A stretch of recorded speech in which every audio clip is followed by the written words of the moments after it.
जय जय श्री सीताराम। जय श्री विराट धाम सरकार की। जय सदगुरुदेव महाराज की। आप सभी भक्तों को, सभी शिष्यों को और मेरे सभी देशवासियों को श्री गुरुदेव भगवान की असीम कृपा और आशीर्वाद प्राप्त हो। आप सभी स्वस्थ रहें, मस्त रहें, दाम्पत्य जीवन सुखमय व्यतीत हो, रोगों से निवृत्ति हो, ऋण से मुक्ति हो।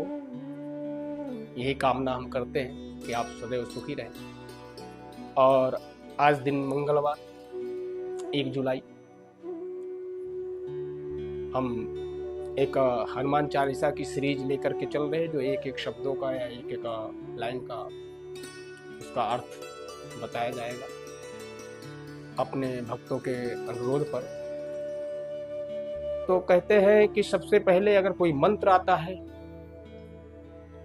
तो उस मंत्र में अगर ओम न लगे, प्रणव ना हो, ओम प्रणव है, और उसके बाद किसी के सम्मान में वैभव, ऐश्वर्य, धन के लिए जो धन की लक्ष्मी है, जिसे हम श्री नाम से जानते हैं, जिसे हम श्री जी कहते हैं, श्री जू कहते हैं, श्री राधा रानी, श्री माता जानकी जी, ये प्रकृति है। और इन प्रकृति में रह करके अगर हम रह रहे हैं तो प्रकृति जो भी कुछ देगी उसे हमें स्वीकार करना है और अच्छा सा अच्छा व्यवहार हो, अच्छी भक्ति इस प्रकृति के साथ करें। जैसे हमारे प्रकृति में पेड़ है, पौधे हैं, सूर्य है, चंद्रमा, सब प्रकृति है, प्रकृति के द्वारा। और इनके 3 गुण हैं और 3 ही अक्षर ओम में है। देखिए सामंजस्य कैसा है। गुरुदेव भगवान कहते हैं ओम में 3 अक्षर हैं, अकार, उकार, मकार और चंद्राकार। और चौथा जो है चंद्राकार, जो है जिससे जो शून्य है, जो बिंदु है, उससे सृष्टि की उत्पत्ति होती है। गुरुदेव भगवान ने बताया कि आकार जो आ है वह सतोगुण है। सतोगुण से कौन है? भगवान विष्णु। क्या करते हैं?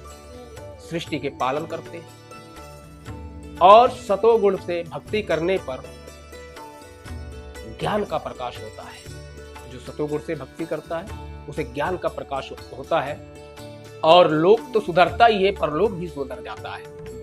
दूसरा उकार, ब्रह्मा, रजोगुण से। ब्रह्मा जी का क्या कार्य है?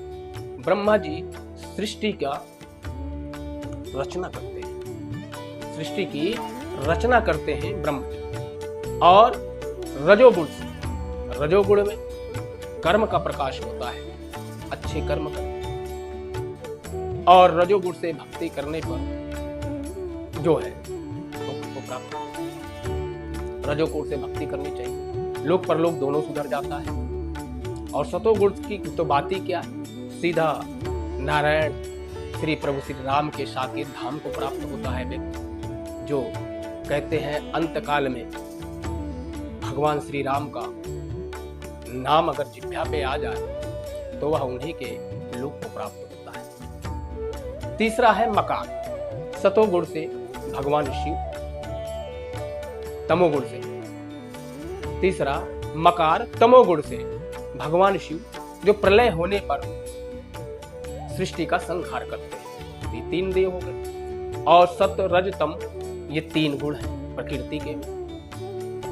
और उसके बाद आपने देखा होगा, हम लोगों ने भी देखा है, ऐसा हमारे सनातन धर्म में है कि कभी भी किसी के सामने जब श्री शब्द लगाया जाता है तो एक सम्मानित शब्द होता है, एक सम्मान के लिए लगाया जाता है। किसी के सम्मान में श्री लगाना, और अपने से बड़े के आगे ही श्री लगता है। जैसे संतों में भी हमारे श्री लगता है, स्वामी 1008, स्वामी 108। अब बात आती है कि श्री श्री 108।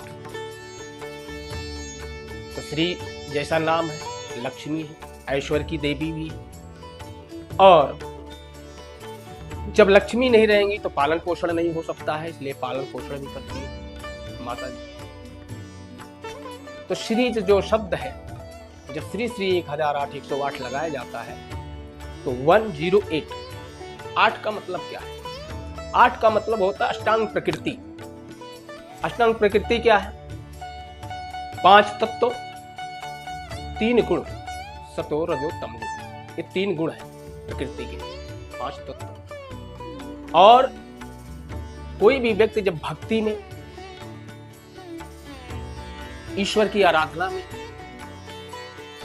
आगे बढ़ता है तो सबसे पहले यही प्रकृति की चीजें हैं जो हमें अटकाती है, भटकाती है। और इनसे जब हम आगे निकलते हैं तो जो जीरो है माया। फिर हम वहां आ जाते हैं, फिर हमें माया से भी ऊपर उठना होता है। और जब हम माया से भी ऊपर उठ गए, अब माया से कैसे ऊपर उठे? रहना तो संसार में है तो माया सताएगी, और जब माया सताएगी तो जरूरी नहीं है अगर माया सताए तो हम उसके ऊपर नहीं उठ सकते हैं। गुरुदेव भगवान कहते हैं जिस तरह से संसार में रहते हुए व्यक्ति अपने पालन पोषण कर रहा है, आत्म कल्याण, जन कल्याण, लोक कल्याण, समाज कल्याण के हितार्थ के लिए कार्य कर रहा है, और वह अपने गुरुजनों, संतों के, ऋषि के, मुनियों के जो आदेश है उसके अनुसार कार्य कर रहा है, तो निश्चित रूप से वह परांगत ही होगा, उसे कोई माया नहीं सता सकती। कहते हैं जिस तरह से मन है, मन संसार में जाए तो जाए, जाने दीजिए, कोई फर्क नहीं पड़ता है, लेकिन संसार मन में ना आने पाए, क्योंकि जब संसार मन में आ जाएगा तो दिक्कत होगी। इसी तरह से माया के बीच हम रहे कोई दिक्कत नहीं है, लेकिन माया हमारे अंदर ना आए, मन में ना आए। जैसे जल में नाव चले तो चले, लेकिन नाव जो है, नाव में जल ना आने पाए। अगर नाव में जल आ गया तो नाव डूब जाएगी। अब बचता है एक। तो कहते हैं जब हम माया से भी ऊपर उठेंगे तो कहा गया एकम ब्रह्म द्वितीय नास्ति, ब्रह्म एक ही है। तो हम उस एक को पाने के लिए हमें सब कुछ छोड़ना है। और छोड़ने का मतलब ये नहीं है कि हमने त्याग दिया, हम अपने कर्मों से विमुख हो जाए, अपने फर्ज से विमुख हो जाए, नहीं। इस संसार में रहते हुए गुरुदेव भगवान कहते हैं कि आत्म कल्याण, जन कल्याण, लोक कल्याण, समाज कल्याण का कार्य करते हुए इस संसार में माया से ऊपर उठते हुए उस एकम ब्रह्मा द्वितीय नास्ति, आदि अनंत अविनाशी, जो सनातन है, जो शाश्वत है, जो सदैव है, जो अविनाशी है, आदि है, अनंत है, जिनका विनाश ही नहीं हो सकता, तब हम उनको प्राप्त कर सकते हैं। तो इसलिए हम संसार में रहते हुए भी ईश्वर को प्राप्त कर सकते हैं, गुरुदेव भगवान कहते हैं। तो इसलिए कहा गया है कि श्री श्री 1008, श्री श्री 108। ये तो हो गया ओम और श्री। कहते हैं जब श्री हनुमान जी हनुमान चालीसा लिखने के लिए चले तो लिख नहीं पा रहे थे। जब नहीं लिख पा रहे थे तो बड़े दुखी हुए, हनुमान जी से पूछा। हनुमान जी ने कहा कि पहले गुरु का नमन किया उन्होंने, लेकिन गुरु के नमन के साथ साथ ही श्री हनुमान जी के इष्ट का भी नमन किया, हनुमान जी के स्वामी का नमन किया। हनुमान जी के स्वामी कौन है? प्रभु श्री राम। तो जो श्री गुरु चरण सरोज रज, ये जो दोहा है ये अयोध्या कांड का पहला दोहा श्री हनुमान जी ने लिखा। तो श्री लिखा, उसके बाद गुरु। गुरुदेव भगवान कहते हैं गुरु अंधकार से प्रकाश की तरफ ले जाता है, लेकिन कौन से प्रकाश की तरफ ले जाता है? तो गुरुदेव भगवान कहते हैं गुरु जो है आत्मज्ञान का जो प्रकाश होता है, आत्मज्ञान का जो आत्मा का प्रकाश होता है, जिसे आत्म साक्षात्कार कहते हैं, तो गुरु वहां ले जाता है, आपको उस प्रकाश में ले जाता है। ये ऐसा प्रकाश होता है कि जिसको एक बार साक्षात्कार हो जाए तो वह सर्प के मणि के समान हो जाता है। वो उसी में मग्न रहता है और संतुष्ट रहता है, और भक्ति उसी में लीन होकर के भक्ति करता रहता है। गुरुदेव भगवान कहते हैं और कौन सा प्रकाश? आत्म साक्षात्कार होगा कैसे? तो इस आत्म साक्षात्कार करने के लिए ध्यान, मेडिटेशन, योग, भक्ति, हमारा आहार विहार, ये सारी चीजें उससे जुड़ी हुई है। स्वच्छता में रहना, स्वच्छ रहना, शुद्ध वाणी बोलना, क्योंकि वाणी पे सरस्वती का वास होता है। तो शुद्ध वाणी बोलना, शब्दों को सुनियोजित ढंग से बताना और ईश्वर में मन लगाना, भक्ति करना, जीवों पर दया करना।